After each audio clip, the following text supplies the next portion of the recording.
ऊपर वाले का तो कानून ये है कि तुम मेरा कोई हक़ अदा करो ना करो, नमाज़ पढ़ो ना पढ़ो, रोज़ा रखो ना रखो, हज ना कर पाओ किसी मजबूरी से, कोई मसला नहीं है, मैं खुदा हूँ, मुझे हक़ है, मैं माफ़ कर दूँ। वो कहता है कि मेरे बंदे तूने मेरा गुनाह किया ना, मेरी मर्ज़ी है, मैं रही वो करीम हूँ, मैं तुझे माफ़ कर सकता हूँ, कर दूँगा, तू सच्चे दिल से तौबा कर ले।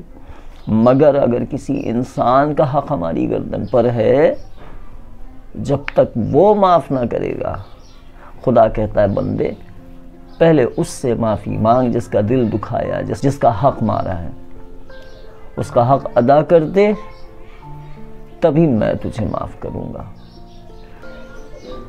गुड मॉर्निंग, आदाब, नमस्ते।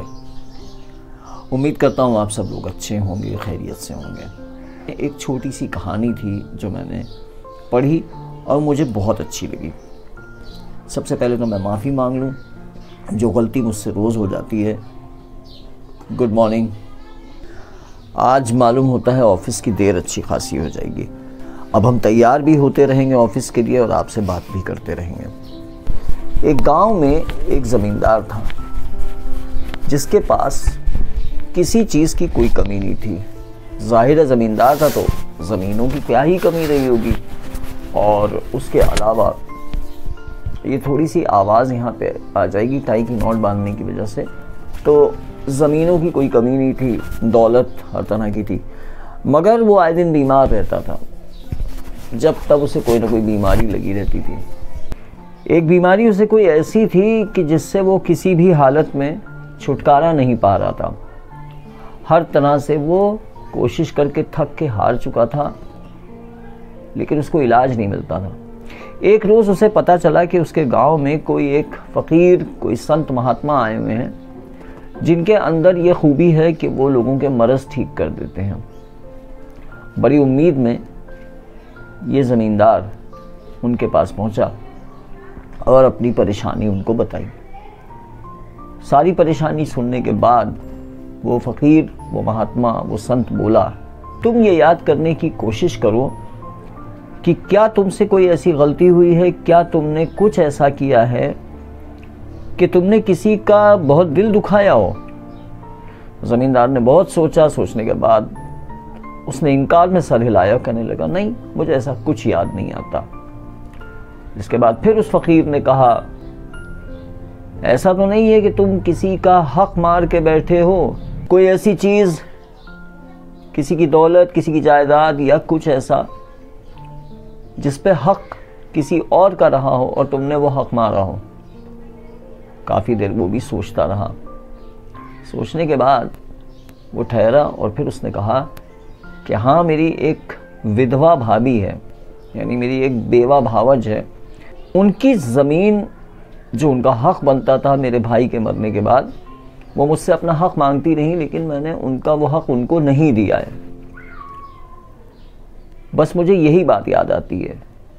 उस महात्मा ने कहा, उस फ़कीर ने कहा, तुमको तुम्हारी भाभी की ही कोई बद्दुआ है जो लगी है। तुम्हारी बात से जो जवाब मुझे मिलता है वो ये है, क्योंकि तुमने उनका हक़ मारा है, लिहाजा अब वो परेशान हाल हैं और ऐसा मालूम होता है कि यही वो बद्दुआ है जिसके असर से तुम इस बीमारी में मुब्तला हो, तुम इस बीमारी में घिरे हुए हो और तुम्हें कहीं से आराम नहीं मिल रहा है। ये बीमारी तुम्हारा पीछा नहीं छोड़ रही है।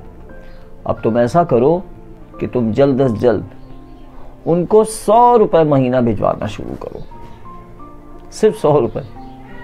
तो उसने कहा ठीक है।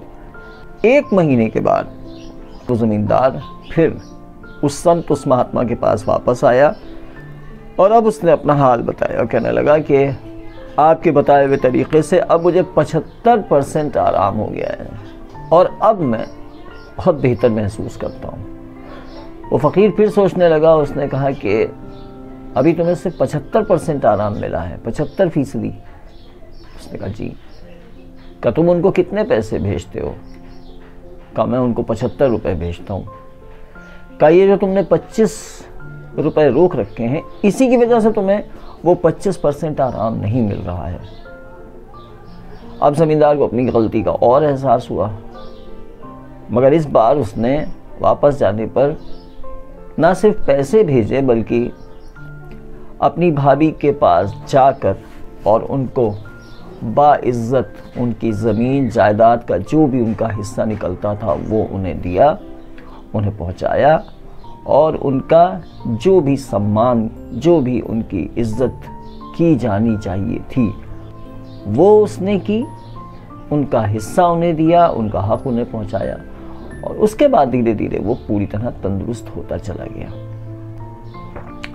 प्यारे दोस्तों, अक्सर मैं भी यही सोचता हूँ, जब मेरे जिस्म के ऊपर कोई बीमारी, कोई परेशानी आती है तो मेरा दिमाग फ़ौरन इस तरफ जाता है कि ऐसी कौन सी वजह है जिसकी वजह से ये परेशानी मुझ पर आई। और आप यकीन मानिए, लौट फिर के जब मैं ध्यान से सोचता हूँ तो मुझे ये जवाब मिलता है कि फ़ला फ़ला वक्त पर ऐसे ऐसे जगह पर मैंने इस इंसान से ये सलूक किया था। ऐसा तो नहीं है कहीं कि मजबूरन वो आदमी उस वक्त हमसे कुछ कह ना पाया हो, लेकिन उसके दिल से कोई हाय निकली हो, उसी के नतीजे में ये तकलीफ़ मुझे पहुंची है। आप यकीन माने या ना माने, कभी कभार मेरे पैसे जब गिर जाते हैं, अगर मेरे 100-200 रुपये, 500 रुपये कहीं गिर जाते हैं तो यकीन मानिए मैं बैठ के उसके ऊपर अफसोस नहीं करता। मैं ये मान लेता हूँ कि ज़रूर जाने अनजाने मैंने कहीं किसी का कोई पैसे का नुकसान किया था, भले ही मेरी नीयत रही हो या ना रही हो। ये उसी का नतीजा है जो मेरे सामने आया है। ज़िंदगी एक गूंज है, गूंज एक एको है। आप कहेंगे, सामने वाले से आप में जवाब मिलेगा। हम अगर तू कहेंगे तो हमें सामने वाले से तू का जवाब मिलेगा। ज़िंदगी भी बिल्कुल ऐसी ही है। ज़िंदगी असल में हमें कुछ नहीं देती है, कुछ भी नहीं देती है। हमें ज़िंदगी को जो कुछ देते हैं ये पलट के हमें वही लौटा देती है, बस इतनी सी बात है। तो प्यारे दोस्तों, मेरे वीडियोस को देखने वालों, सुनने वालों, आपसे गुजारिश करता हूँ, अगर आपको किसी वक्त लगे कि जाने अनजाने आपकी वजह से किसी का दिल दुखा था, तो उस दुखे हुए दिल वाले इंसान के पास जाके उस इंसान से अपने किए हुए की माफ़ी मांग ली जाए वक्त पर, यही बेहतर है। और अगर उसका कोई नुकसान हमारी वजह से हुआ था तो उसके उस नुकसान की भरपाई किया जाना बेइंतहा लाजमी है। लाजमी का मतलब होता है ज़रूरी है, इट इज़ वेरी इम्पॉर्टेंट।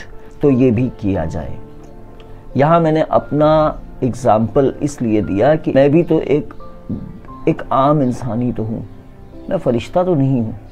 क्या मेरी वजह से किसी का दिल नहीं दुखा है? मुझे तो उंगलियों पर याद हैं वो लोग जिनको मुझे मालूम है कि जाने अनजाने न जाने कितनी मर्तबा मेरी वजह से लोगों का दिल दुखा है। कई बार मुझे लगता है कि फ़लाँ का वो हक़ मेरे ऊपर था जो किसी मजबूरी के चलते मैं आज तक उसको नहीं पहुंचा पाया हूं। और कई बार मुसीबत तो तब हो जाती है जब आप ये जानते हैं कि आपकी वजह से किसी का दिल दुखा, आपकी वजह से किसी का हक़ चला गया।